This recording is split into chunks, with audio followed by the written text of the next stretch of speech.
Alright guys, what's up? Today we're going to talk about how to practice your skills more efficiently, how to make the most out of your scalar practice as a guitar player.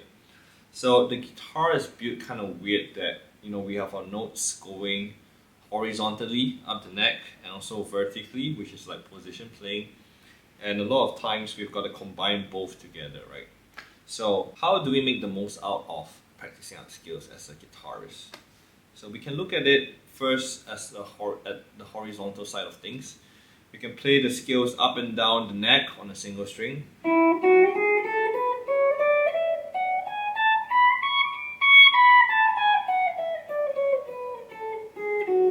Right? And how about using two strings, right? So let's use the second string and first string, then we'll get something like this. So what happened was I went up 2 little notes on the second string, so I had to shift a lot on the first string. So what if we go something like,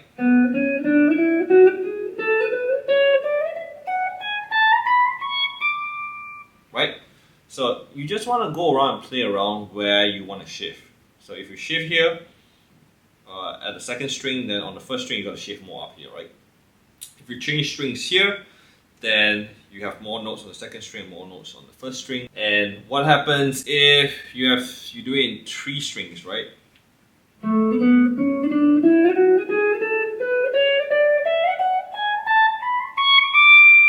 So you see how things are becoming more horizontal as we do this. So that is the horizontal approach. Try going up and going down. Use as many permutations as you can. Right now I'm just using the top 3 strings. What if I use strings 4, 3, 2, right? So the D string to the B string, right? In the key of A. Right now I'm in the key of A. Sorry to not notify that before that. If we were to go from the 4th string,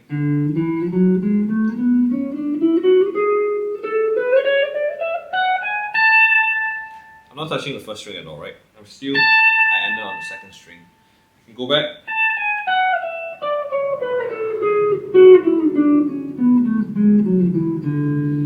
Right, I can do that. You can limit yourself to as little strings as you want or as many strings as you want. That's the horizontal side of practicing your skills. Now how about the vertical side? Well, that's just position playing, basically. So we all know this position that we really love, right? So what you can do is play every mode of the scale, or at least play every position. So that was A major scale starting on middle finger, right? But let's say if I were to play A major scale starting on F sharp, right? So this would be F sharp A, right?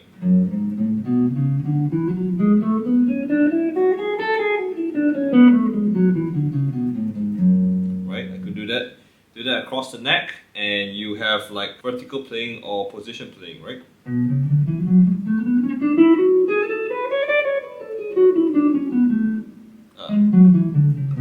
Some practice there. Okay, so another way you can approach vertical playing is if you were to do 3 notes per string. You can start with any note in the scale if you want. Any note that you feel most comfortable in. Let's say you're most comfortable in starting with A, then you can just start with A.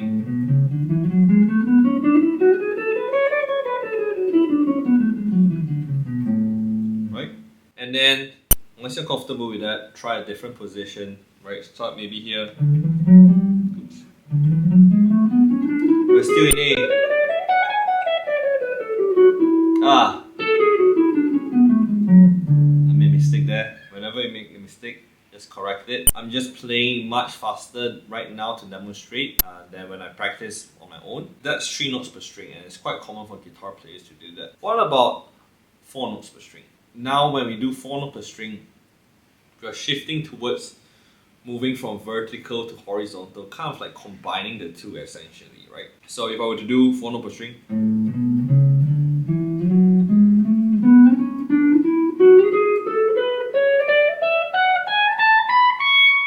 right now we are combining kind of like vertical and horizontal approach already.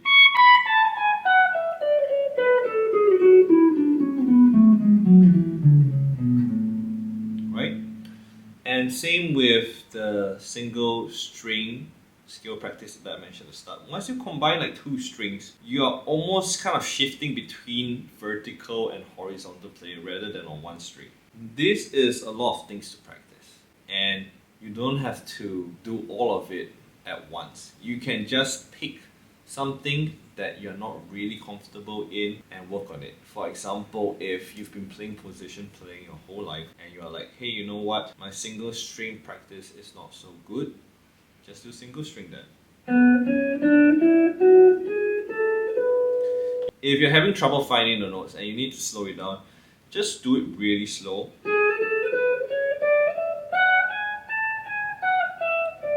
And enjoy the sound that you're making, right? It's a beautiful sound after all, just major scale, okay? So the good thing about this is it will solidify your fretboard visualization of the scales. Many times guitar players, myself included, we're playing a scale and we hit the wrong note because essentially we don't know the scale that well, right? So when we're forced to do this too, we'll not only see A in one position, but we'll see A in all the positions.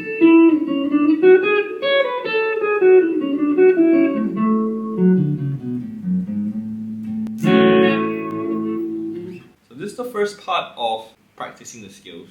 Do it as slow as you need. Take your time with it, explore. If you would like, add the element of rhythm. Right now, just practice it free time. We're doing it in free time right now. There's no metronome click or whatever. There's no pulse. But if you're really, if you feel like you're getting really comfortable with the material, feel free to add the element of a metronome and practice it with the metronome with a pulse. Now the next step to bring your scale practice to the next level is by adding the element of intervals inside. So right now, when we're going up and down the scale, we're all playing in seconds, right? When I say seconds, I mean the interval of seconds, which means it's just a step in the scale. Right? It's all one step, one step, one step. When we can add intervals of 3, 4, 5, 6, 7. So how that would sound would be this. So instead of going from A to B, we're going to go from A to C sharp. Right? And B to D. C sharp to E.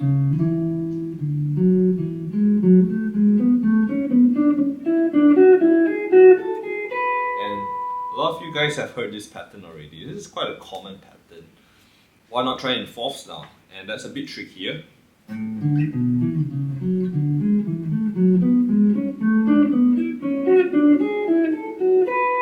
Right? In this position. Coming down. Oops, made a mistake.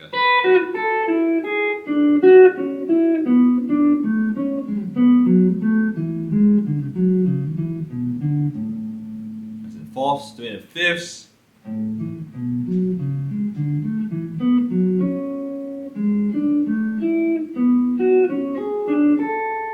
Do it in six. I'm just demonstrating right now. And let's do the 6 nicks. We're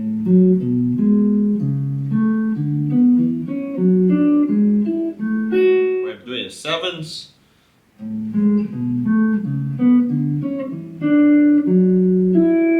What this does is it forces us to know the position of the shape that we're practicing really well, right?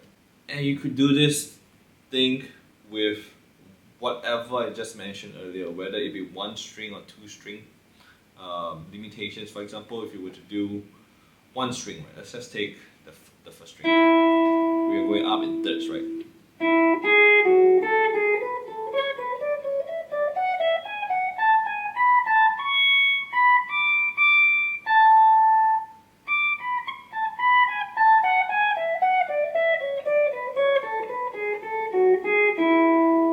Going in fourths, how would that sound?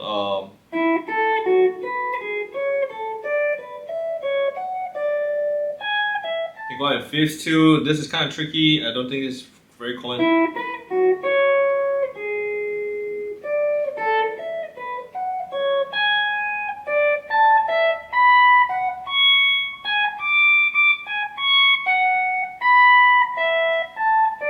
Going in sixths. So you get the whole idea of it, right? You could do that in 2 strings. You could do that in 3 strings, 4 strings. You could do that in position playing. You could do that in 3 note per string kind of pattern. You could do that in 4 note per string kind of pattern. the list goes on. Essentially, what you're aiming is mastery of the fretboard. And I believe this will take a lot of time and a lot of playing, but I think the essence of it is just discovery of the guitar and discovery of the skill, discovery of music. So take your time with it and enjoy it. Alright, now after we've done this for a while, things are starting to open up. And right now we're still in the key of A. We're not talking about practicing this in other keys yet, right? So we're going to talk about the application of this material in compositional, in an improvisational aspect. So when we were playing the scale pattern just now, we were in one position and we were still going up in thirds, but the pattern is in seconds. So what I mean is, you start off with an A note, right? You go up a third, C sharp, then you come back down to the B, and then you go to third up, which is a D, and then you go up to the next note in the scale, which is C sharp. So you see how the scale is actually, the pattern actually is moving up in a second format. How do I put it? So basically the scale is moving up in seconds, but the pattern is in thirds. So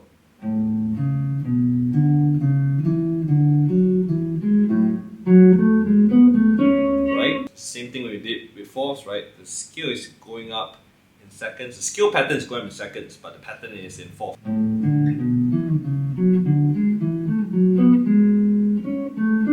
Right? What we're doing next is we are working on finding what we gravitate towards, or what helps us find our own sound as a musician, as a guitar player. And let me give you an example.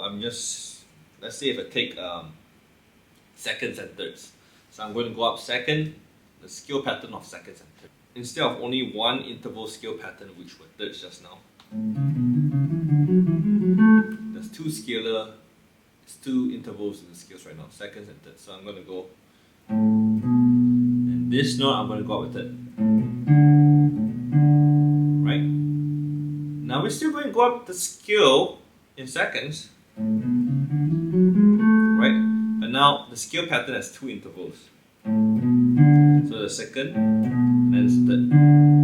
Now the next scale note will be this note, the B note, right? So I'm going to go up a second, and I'm going to go up a third. So it sounds like this, right? Alright? Now same goes for this one. So when you combine it, it sounds pretty cool.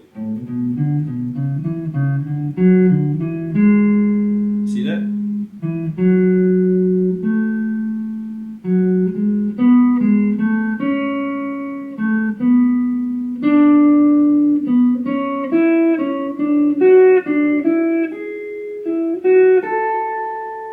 So you want to find intervals that you gravitate towards, and everyone is going to have their own thing they gravitate towards. You know, we have the stock cliche scale patterns that goes like this.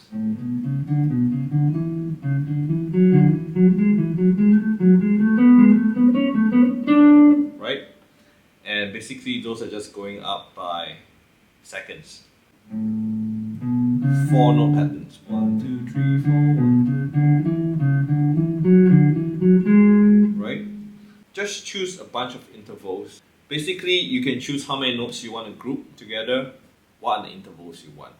I demonstrated 2 different intervals, which was second and thirds, right? So try this out. Choose 2 intervals that you really like the sound of. Obviously, with the bigger intervals, your lines sound bigger, right? Sound more spacious. Seconds and thirds are very much more connected, if that's the right word. So yeah, this is how to make the most out of your scalar practice, and I would like to give some word of advice, which is to always take it slow enough so that your fingers and your ears are able, and your eyes are able to catch up with the scale patterns before bumping it up the speed, or before trying a new pattern. Actually, you know what? If you want to try a new pattern, you can. This is one more thing.